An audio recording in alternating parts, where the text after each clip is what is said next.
Hello and welcome to this tutorial series where we are discussing the concepts of Hadoop and big data. In my previous tutorial, I discussed about big data concepts where I discussed what is data, what is big data and what are the various characteristics of big data. Now we are going to move on one of the important topic, that is Hadoop.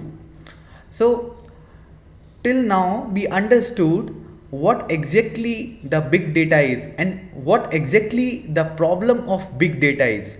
So we were saying, like, if the data volume is very high and if there are different varieties of data and if the velocity of data is very high, we cannot handle that particular data with our personal machine or single machine. So in that scenario, we need someone who can process our data, who can analyze our data, who can ingest our data. In that scenario, Hadoop comes into picture. So as I have written here, Hadoop is a framework which is used to solve big data problems. It is not just one thing, but it is bunch of tools and technologies to solve the big data problems. Now, why I am saying this, like Hadoop is bunch of technologies, we will discuss this later. For now, just understand, if someone asks you what exactly is Hadoop, so you just need to say something like that. Hadoop is an open source framework that is based on Java programming language, and you can say it can store the big data, it can process big data, and it can process the data in distributed computing system. Now let's understand all these things. I am saying Hadoop is open source, means anyone can use that, anyone can come and use that particular thing without paying anything. And it is Java programming based framework. So if you are doing any code in Hadoop, you need to write your code in Java language. Third thing is, it can process and store the data. If I talk about this distributed computing or distributed processing, so it simply means, like as I discussed in my previous tutorial, if I have big chunk of data and I am unable to handle and process that data in my single machine, in that scenario I need to make a cluster. Cluster means something like that which will consist of multiple machines combined to make a cluster. In distributed processing, my input data will be distributed to multiple machines and those multiple machines will do processing parallelly. Okay, so that was little about Hadoop, like what exactly is open source, what exactly is framework, and what exactly is this distributed computing environment. As I written here, Hadoop primarily works on clusters. So as I discussed, if there is parallel processing or distributed computing, it means we need cluster. Cluster means combination of machines. Now let's come to the core components of Hadoop. Hadoop is a framework which consists many things. So the major things are three things. One is for storage, second is for processing, and third is for resource management. As I have written here, basically Hadoop provides us three things. One is HDFS. So HDFS stands for Hadoop Distributed File System. So we use HDFS to store that big data. Second is MapReduce. MapReduce is a Java programming based framework that is used to process the big data. Third thing is Yarn. Yarn is nothing but it is a resource manager.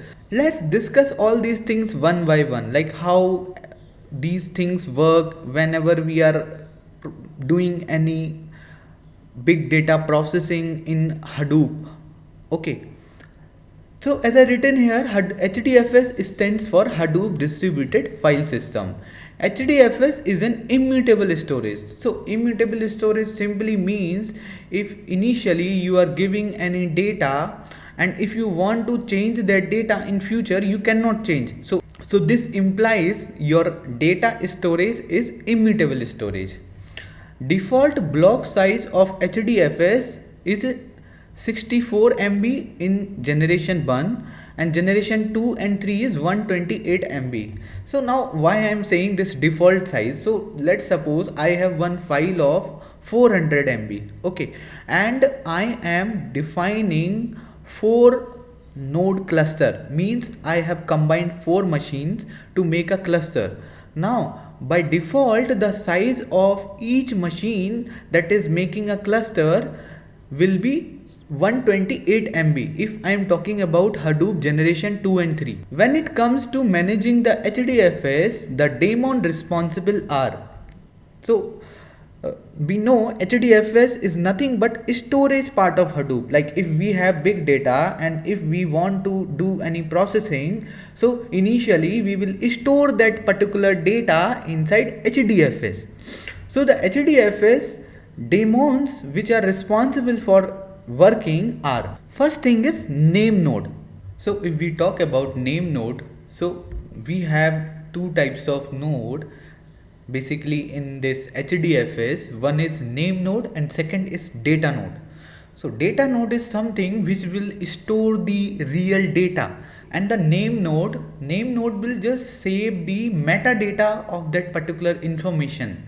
So if I talk about the metadata and data, let's suppose I have one table which contain name of employee, salary of employee and department of employee. If I talk about the real data, data means the names which are given there, the salary which are given there, and the department which are given there. So the information that contains the real data is known as the data. But the description of that data, description means the data has 3 rows or 3 columns and the data contain the string type of data. The table contains string type of data and it has 3 columns: name, salary and department. The description of that particular table is something known as metadata. Whenever we create any cluster, so by default there would be 2 name nodes. One would be active name node and second would be standby name node. We will discuss like how this active and standby node work and why do we need these 2 name nodes. Third thing is yarn. Yarn is known as yet another resource negotiator. So it is primarily used as a resource manager. So let's suppose in our organization, if there are 10 people, if there is team of 10 people and they are working for a project, so there might be a manager. So yarn is something like a manager who manages everything. So if in case out of 10 people, if one of the person falls sick, in that case the particular manager or the assistant manager who is managing the complete team will transfer the work of that particular person to another person. So here also yarn works as same. If in case any machine fails, it transfers the load to another available machine. Let's move on now. So this is the architecture drawn here, or I have taken from the internet. So just try to understand what is the scenario here. We have one file named as file1 and it contains 500 MB of data. Okay, as I told you, Hadoop will perform distributed processing of data. So this 500 MB file I am dividing into 4 blocks. So as I told you, by default size of each block will be of 128 MB. If 128 MB is not available, in that scenario it is going to be 116 MB. Okay, so we have divided the data into 4 blocks. Okay, now this first block of data will be assigned to node 1. So do not get confused here.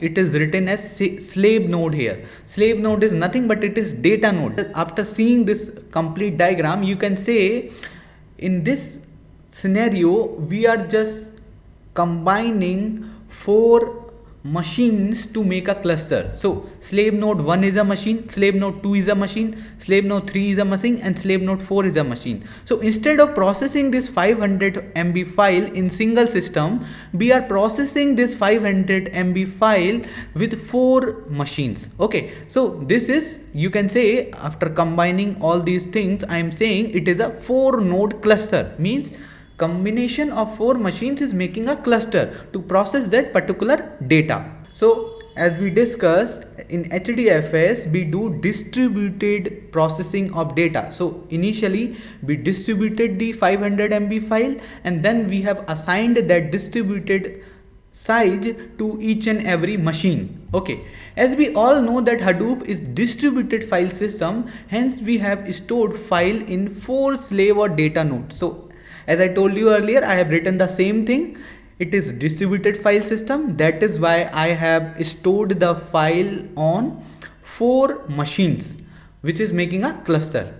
If tomorrow we need data of slave node 3, means let's suppose if tomorrow you need the data from data node 3 or slave node 3, it comes hard. That is why we need to have someone who kept everything what is where. And second is this master node. Master node is something which will store the metadata. So let's suppose if I come after 15 days and I'm saying to the complete system like I want to know what data slave node 3 has or the data node 3 has. So I cannot define, like there can be multiple nodes, there can be 1000 nodes, 2000 nodes. In that scenario, master node will rescue me. Master node will help me understand what exactly slave node 3 contains. Okay, let's deep dive into these things. Name node is also known as master node. It stores metadata, information of data of HDFS. I discussed this thing earlier. Our HDFS works on master slave concept. It means there will be one master node and multiple slave nodes. So there will be one master node and multiple slave nodes. These are the slave nodes or data nodes. Okay, in case of master and name node, we usually make one active and one standby node. As I discussed with you earlier, initially we make one active name node or one standby name node or master node. So we make them two. Why? Because if in case one node fails, we can use that standby node. Okay, if in scenario one of the name node is getting failed, in that scenario we can use that standby name node or standby master node. These both will never active parallelly. If one fails, then only secondary name node will get active. Name node knows the list of blocks and its location for any given file in application. So it will just store the metadata. So you can see here we have one name node here and 4 data node here. Okay, name node here in this scenario I have drawn only one name node. So there would be 2 name node, but one will be active. So this is the active name node and it will store all the metadata. I have shown in this picture here. And these data nodes which are making a 4 node cluster will store the real data. I hope now the difference between name node and data node is clear now. What exactly the data node is, what exactly the name node is, and what exactly is the metadata. Let's come to the second thing, data node. Data node is responsible for storing actual data in HDFS. As I told you, these data nodes will store the actual data. Data node is also known as slave node. Data nodes are made of cheap commodity hardware. It can fail, but the name nodes are made of high quality hardware. Okay, so data nodes are made of cheap hardware, so it can fail. When a data node is down, it does not affect the availability of data or the cluster. In this case, name node will arrange replication for the blocks managed by data node. So let's suppose we have 4 data nodes. We know we are making a cluster of 4 data nodes. If there are 4 data nodes, then obviously there will be 2 name nodes. One will be active name node and second will be standby name node. Now let's take a scenario where we are saying data node 1 got failed. Okay, so now what will happen? So I have written the same thing. If a data node fails, will there be a data loss? So no, nothing lost, because Hadoop has something named as replication factor. Means for each block of data there will be 3 copies available on different nodes. So now let's understand this thing in deep, like how these things work. So let's suppose I have so I'm considering a cluster which has 4 data nodes and one name node which is active and another name node which is on standby. So if in case my data node 1 will get failed, so nothing will be lost. Why it will not be lost? So let's discuss this from initial phase. Initially, if we have any file, then we divide that file in blocks. Usually we divide that file in blocks like b1, b2, b3 and b4, and then we assign those blocks to each of the data node. So by default there is something known as replication factor. So default replication factor in case of Hadoop is 3. So what Hadoop will do internally, it will create copies of data blocks, 3 data blocks on each of the data node. So if b1 is getting assigned to data node 1, obviously the copy of b1 will be in data node 2 and data node 4. So there would be copies available on different data nodes for a particular block of data. So this is how, if any of the data node is getting failed, then automatically another data node will start processing for that particular block of data. So this is how we can say, if any of the data node is getting failed, our complete operation will not get failed because of the default replication factor of Hadoop.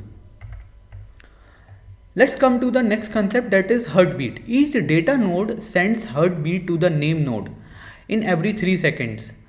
If a name node doesn't receive 10 consecutive heartbeats, it assumes that the data node is dead or running slow. Okay, so name node also like make a connection with data node to get some heartbeats, like to understand whether the data node is working or not. There is something known as zookeeper, where both name nodes active and standby registered. If in case active node fails, zookeeper will automatically active the standby node as active node. So this is something which is related to the name node particularly. So as I discussed, we will have 2 data nodes, one is active and one is standby. If standby node is getting failed, automatically our zookeeper will active the standby node. Okay, this is for name node only. Third thing is fault tolerance. If a data node goes down, the replication factor came down to less than 3. Name node will create one more copy to maintain the replication factor. So what it will do, like let's suppose if data node 1 is getting failed. So initially we have replication factor as 3. Now the replication factor goes down. In that scenario, automatically new copies of the blocks will be created internally by Hadoop as shown in this picture. So this was all about the node or how the cluster works. One name node is active and second name node is standby, and we have 3 data nodes here which contain some data. So let's come to the HDFS commands, like how we can load the data in HDFS using Linux command. Load the data from your computer to Linux machine using FTP. Just open the web console and you need to write this command to make the directory in HDFS, and then you can write HDFS DFS copy from local your data set name and then the location where you want to put the data. So it is just to upload the data from your local machine to HDFS initially if you want to perform any operation with this distributed file system. So this is just to uploading the data. So I'm just uploading the data and then I'm listing the data. So these are some basic commands to display the data in HDFS, to load the data in HDFS, to delete the data from HDFS. There is also one web UI service named as Hue. Using that also you can upload and see all the things whatever you are uploading in HDFS. So in the next video we will discuss about the processing part of Hadoop. Thank you so much.